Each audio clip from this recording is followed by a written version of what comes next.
Hi, Rick here with another quick update on the whole Time Lord Victorious cross-platform event, which is still a way away, but it's a big one. This will probably be the last update for a while, until something huge happens at least, as we got another couple of stories from the associated media covering this split narrative.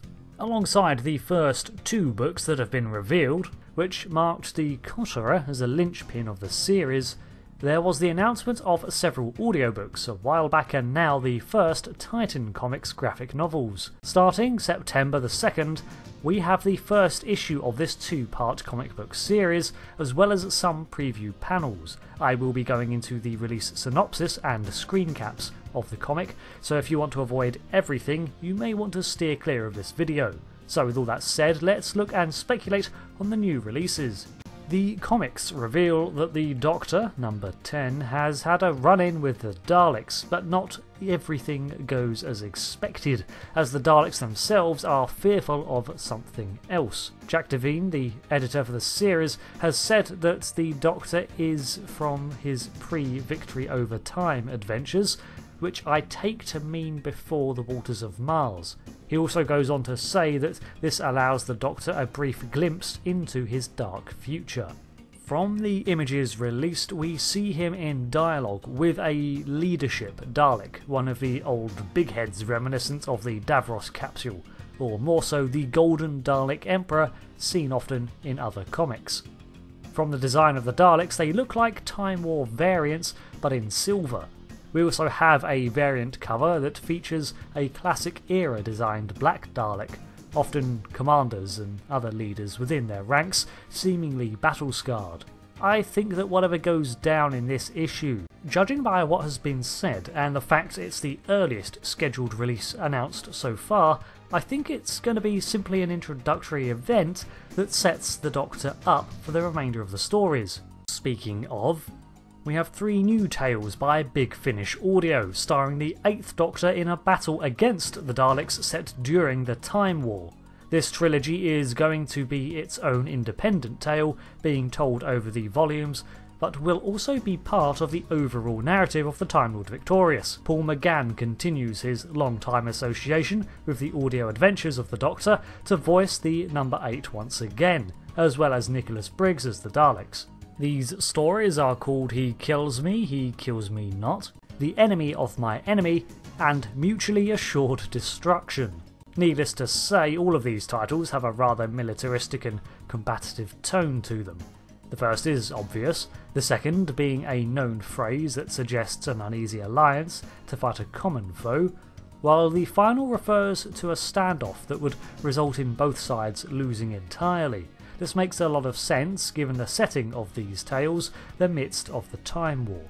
The interesting thing is that the unveiled include the names of several characters. We learn that the Ood that has been appearing on the front covers of promotional arts is in fact called, wait for it, Brian.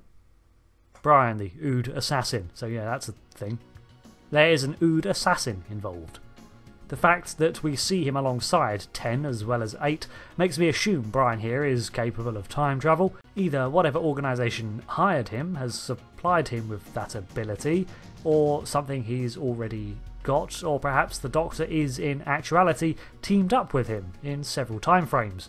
We also learn that there is a new character called Tiska, but nothing else at the moment. The covers are pretty standard affair for the Time War. Lots of ruins and damaged buildings with the Doctor front and centre.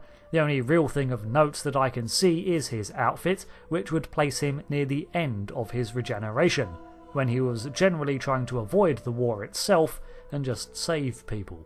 This lines up with the synopsis that states that the Doctor is busying himself trying to explore the world of Arthania to see some ancient wonders.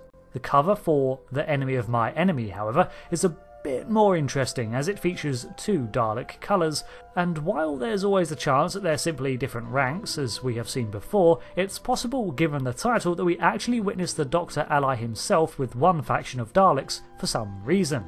This is further supported by the fact that the second book announced a while ago mentions how one of the Doctors that 10 has to face is working with his former greatest enemy species. which, yeah, would be Le Daleks.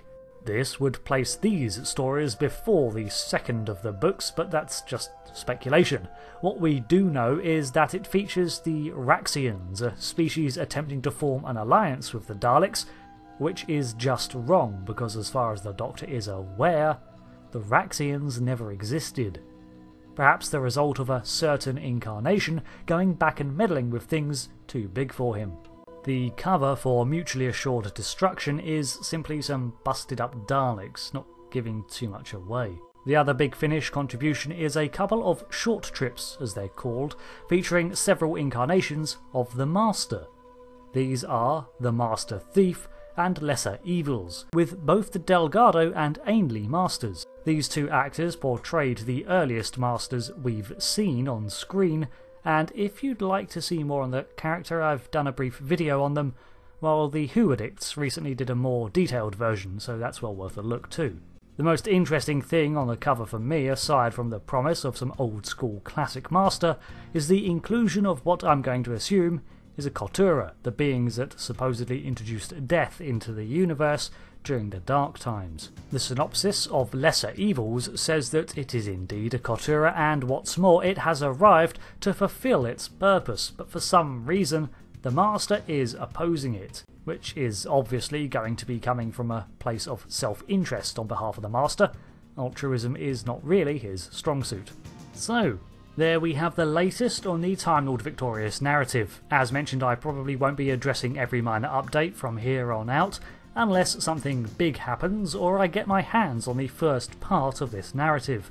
Ultimately, I aim to focus less on the individual stories and instead try to bring together this overall storyline for its setting in the Dark Times and big lore implications. Not that I expect anything from surrounding media to ever really hold sway over the very loose Doctor Who canon, but in this hiatus following, frankly, a meh series, I'm hoping this provides my Whoniverse fix. So if you're interested in Doctor Who and this all sounds rather intriguing, I'll be trying to cover as much of it as I can at the end of the year. Thank you for watching, and until the next video, I'll see you later. Goodbye.